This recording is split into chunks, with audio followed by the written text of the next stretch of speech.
बहू इतनी रात को क्यों सब्जी काट रही है? बहू, रात का खाना तो बन गया है, किसके लिए खाना बना रही है तू? माँ जी ये बोल रहे थे मैं भिंडी की सब्जी नहीं खाऊंगा, इसलिए मैं इनके लिए गोभी की सब्जी बना रही हूँ। अच्छा तो अब बात यहाँ तक पहुँच गई है। वाह बेटा वाह, तूने ना सबको बिगाड़ के रखा है। मैंने क्या किया माँ जी? बहू जब तू इस घर में शादी करके नहीं आई थी ना, तो मैं करेले की सब्जी बनाऊँ, आलू की सब्जी बनाऊँ, कुरमुरी की सब्जी बनाऊँ, सब चुपचाप खा लेते थे, कोई मुझसे कंप्लेन करने नहीं आता था। और तू इन सबकी फरमाइश पूरा करी है। तूने क्या यहाँ पे होटल खोल रखे हैं? नहीं माँ जी। तो क्या जरूरत है इन लोगों के लिए 56 भोग बनाने की? तेरी खुद की जिंदगी नहीं है क्या? है माँ जी। और बहू सुन, तू जाके आराम कर, और सुन कल सुबह करेले की सब्जी बनाना, मैं भी देखती हूँ कौन नहीं खाता है, किसकी शिकायत आती है।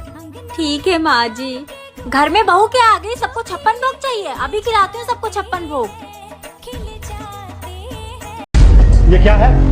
तुमने अभी तक मेरी शर्ट पर प्रेस नहीं की। घर के काम ना यूं ही हवा में नहीं हो जाते, सर खपाना पड़ता है। कोई बाहर का आके नहीं घर के काम कर जाता। और हाँ, जहाँ तक रही इस घर को चलाने की बात, तो इस घर को चलाने में ना मेरी कमाई भी शामिल है। जरा बताना मुझे, कहाँ से कमा के लाते हो तुम?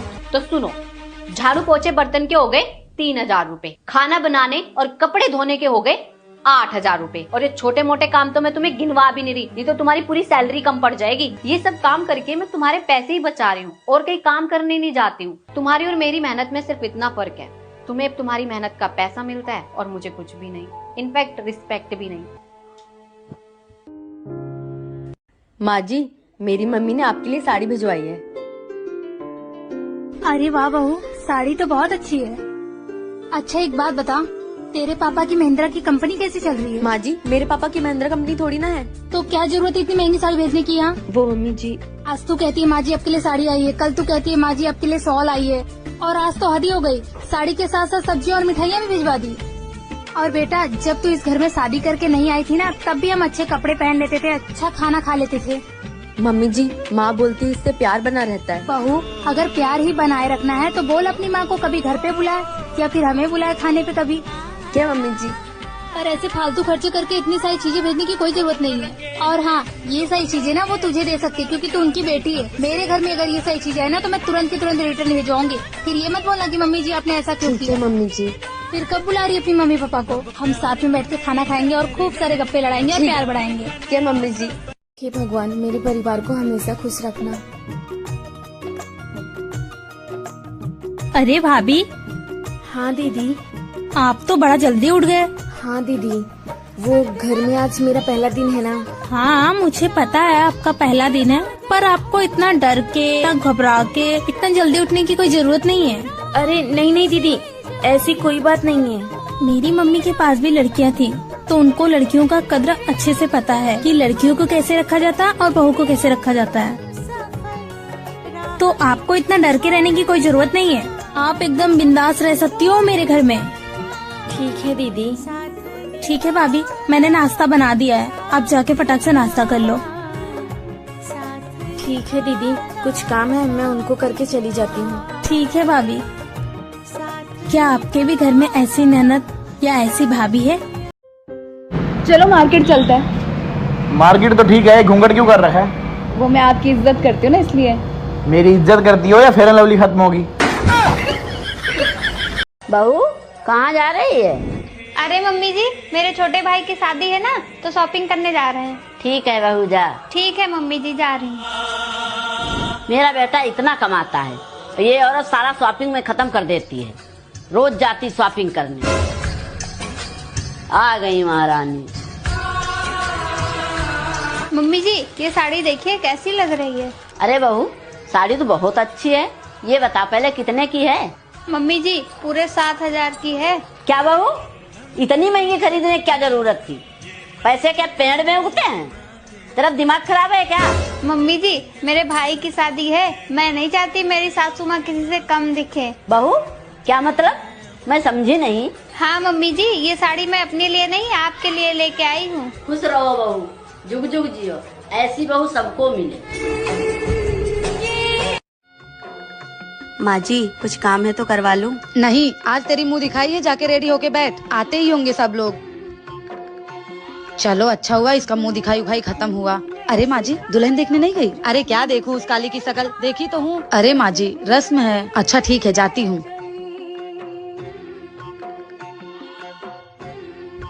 पाए लागू मम्मी जी। अरे रहने दे, कोई जरूरत नहीं है। पैर छूने आई हैं। क्या देखूं तेरा काला चेहरा, देखी तो हूँ अब सगुनी। सही बोलूं तो तुझसे शादी करके फंस गई 10 लाख रुपए के चक्कर में। ये सब छोड़, चल अब घूंघट ऊपर कर। हे भगवान, ये देखो, कहाँ मेरा बेटवा हीरा जैसा और कहाँ ये कोयले की खदान। अच्छा ये ले गोरे होने की क्रीम, 6 महीना साल भर लगाएगी तो गोरी हो ही जाएगी। सुबह शाम लगाना है और डेली लगाना, ताकि इस परिवार से घुल मिल जाए। और कपड़ा उपड़ा उतारना नहीं अभी, और घर के लोग बाकी हैं अभी। जो लोग अपने बहू के साथ ऐसा करते हैं, उनके साथ क्या करना चाहिए, कमेंट बॉक्स में जरूर बताएं। डॉक्टर क्या हुआ है? आपका बच्चा तो ठीक है, लेकिन इस बेड न्यूज की वजह से आपको एक डिसीजन लेना पड़ेगा। कैसा डिसीजन? आपको दोनों में से एक को चूज करना पड़ेगा। आप अपने आप को बचाना चाहती हैं या अपने होने वाले बच्चे को? डॉक्टर एक काम करिए, आप मेरे बच्चे को बचाइए। नहीं बहू, तू कैसी बात कर रही है? डॉक्टर आप बच्चों को नहीं, आप मेरी बहू को बचाइए। नहीं माँ जी, मैं अपने बच्चे को नहीं खोना चाहती हूँ। भाभी आप चुप रहिए। डॉक्टर आप मेरी भाभी को बचाइए। दीदी आप ये कैसी बात कर रही हैं? मुझे मेरे बच्चे को नहीं खोना है। अगर भाभी सही सलामत रहेंगी तो बच्चा दोबारा आ सकता है, लेकिन भाभी एक बार चली गई तो भाभी कभी नहीं आ पाएंगी। इसलिए डॉक्टर आप भाभी को ही बचाइए।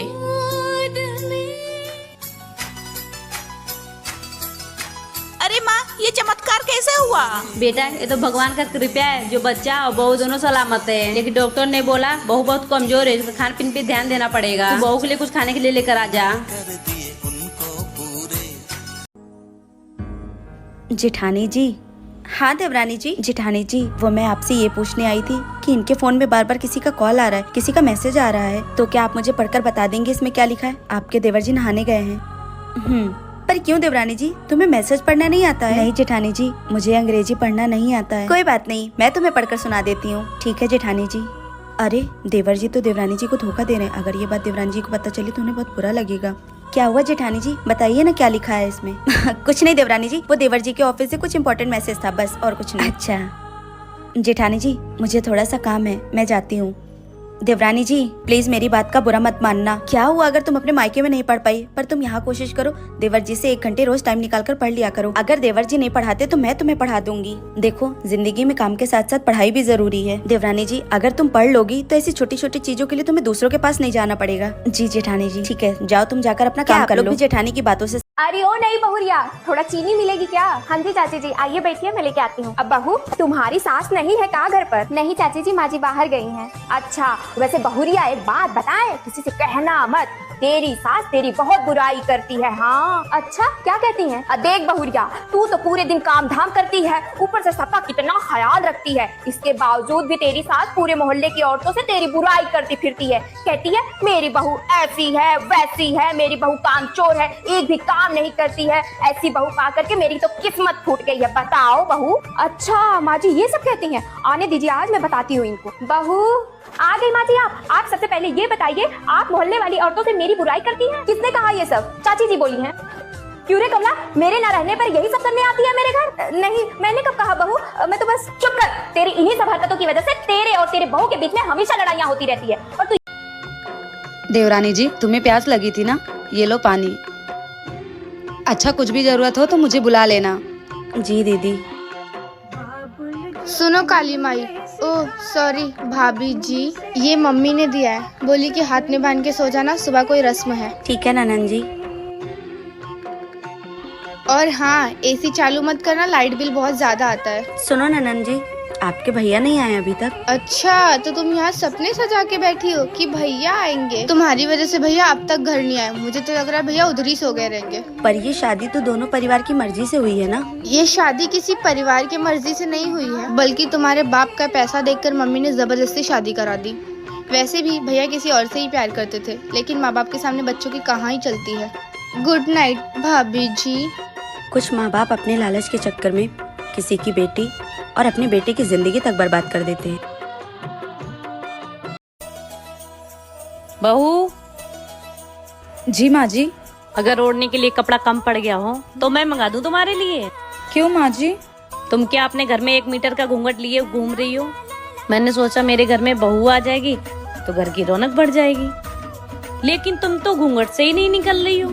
वो माँ जी, मेरी मम्मी ने कहा था कि ससुराल में घूंघट डाल के ही घूमना। तुम्हारी माँ ने कुछ सोच के ही बोला होगा, लेकिन हमारे घर में ये घूंघट उंगट नहीं चलता। ठीक है माँ जी। अब मैं चांद जैसी बहू लेके आई हूँ, तो मैं पूरे घर में चमकता हुआ देखना चाहती हूँ। माँ जी, मैंने सोचा था मेरी सास बहुत खड़ूस होगी, पर आप तो मेरी माँ से भी प्यारी हो। छोटी, आज भाभी का पहला रसोई है, चल भाभी को बोलते खीर बनाने को। और देखते हैं जो कैसे खीर बनाती है। चल भाभी, आप फ्रेश हो गई और नाश्ता किया कि नहीं आपने? हाँ दीदी, मैंने नाश्ता कर लिया। भाभी, आज आपका पहला रसोई है ना, तो मीठे में खीर बना दीजिए ना। ठीक है दीदी, मैं आप लोग के लिए खीर बना कर लाती हूँ। तब तक आप लोग यहाँ पर बैठिए।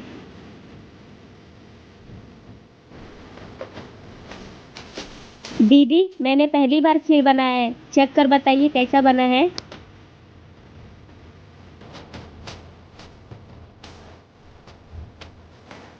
अरे वाह भाभी, खीर तो बहुत टेस्टी बना है। अच्छा भाभी, हम लोग मार्केट जा रहे हैं। आपके लिए कुछ लेकर आना है क्या? नहीं दीदी, मुझे कुछ नहीं चाहिए, आप लोग जाके आइए।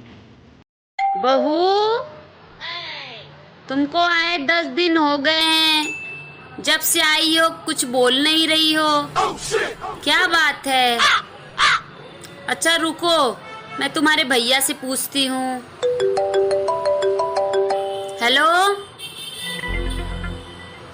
अरे भैया, आपकी बहन जब से आई है तब से कुछ भी नहीं बोल रही है। अरे माता जी, आप जब आए थे तो आपने ही तो कहा था हमें एकदम गूंग बहू चाहिए। तो मेरी 3 बहनें थी, 3 में से एक गूंगी थी, तो मैंने उसको ही भेज दिया।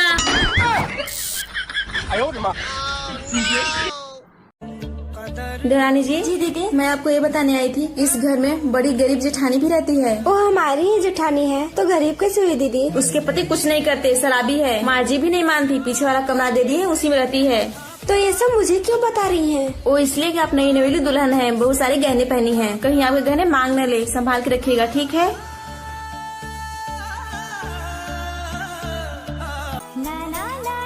देवरानी जी,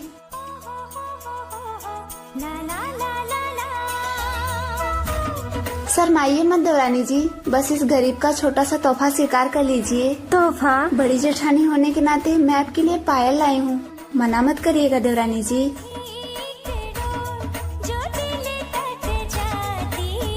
खुश रहिए देवरानी जी।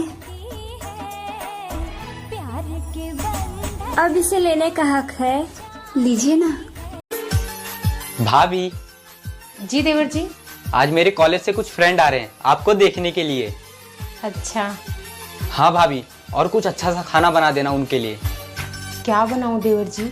जो आप बना दीजिए वही खिला दूंगा। पर देवर जी बनाऊं क्या, आप बता दोगे?